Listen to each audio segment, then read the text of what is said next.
Right, welcome back to the official RTR channel. If you didn't already know, it's an abbreviation for Raw Talent Racing. And whilst I'm here, I'd also like to give a massive shout out to all my fellow teammates who are racing under RTR. Here we are with another video for you guys to enjoy.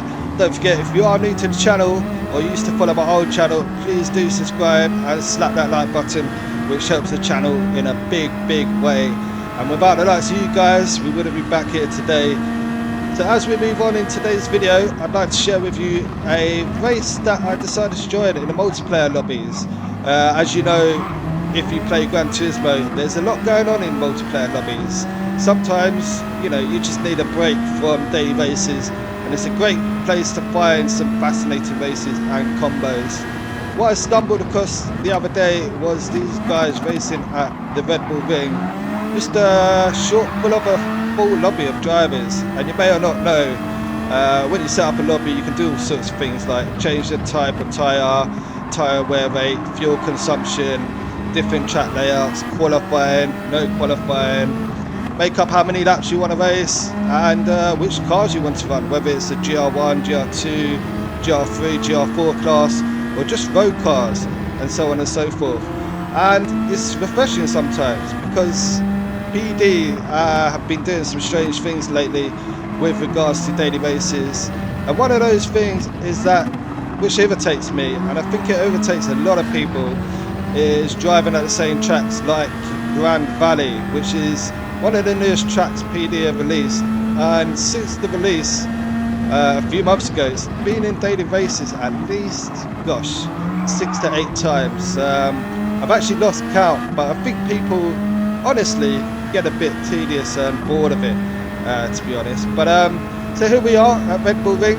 I jump into a race, and I'm not sure what the settings are, so we just jump in, get along with it anyway. As we're driving around, I realise my fuel is becoming really low. Then I start to see other cars pitting, and I'm thinking to myself, boy, I'm going to have to pit here as well at some point. So we started pretty much at the back of the race, although we finished by default. For some reason we do manage to get a podium in the end. I believe if the settings that you have is, if you have to pit and you don't pit in a race, then you have you get a 1 minute penalty at the end. We do actually come fourth, but by default we get a P3. But I came out of this race thinking I want more of this, and it was a great race, and not knowing what the strategy was, it had completely bamboozled me. So jumping into this race, we're running the old school Super GT 500.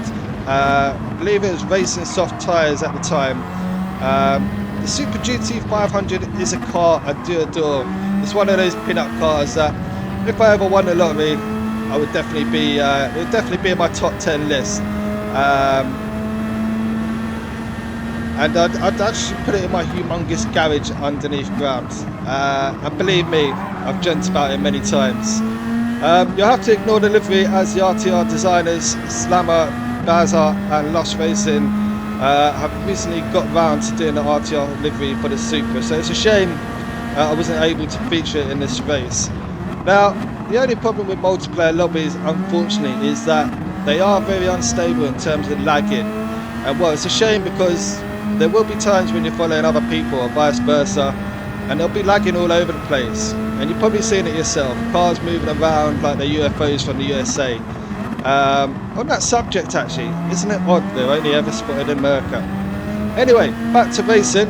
It's just a shame that after a year since the release of GT7 that there is still such an issue like this in multiplayer lobbies. I really do hope they fix this eventually, because I'm starting to believe in UFOs the more I play this game. But anyway, here we are at Red Bull Ring.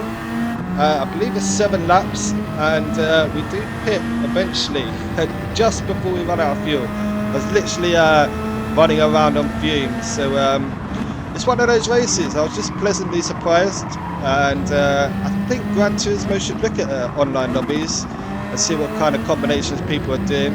It wasn't a tyre wear pit strategy where you have to stay with the tyres. It was just one of those. You just have to stop for fuel, and then you carry on racing. So it was a great race, and there was a bit of carnage. I got quite a few penalties. If I didn't get the penalties, then you never know, we could have maybe gone on to win the race.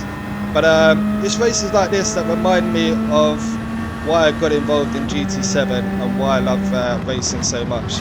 But if you've got any combos or anything like that for multiplayer lobbies that you think are great to do, we've actually got a league coming up, so any suggestions or thoughts for our future league racing, do let us know in the comments below.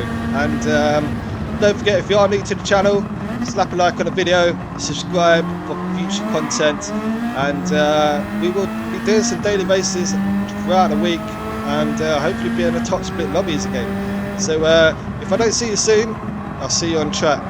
All the best, enjoy the video.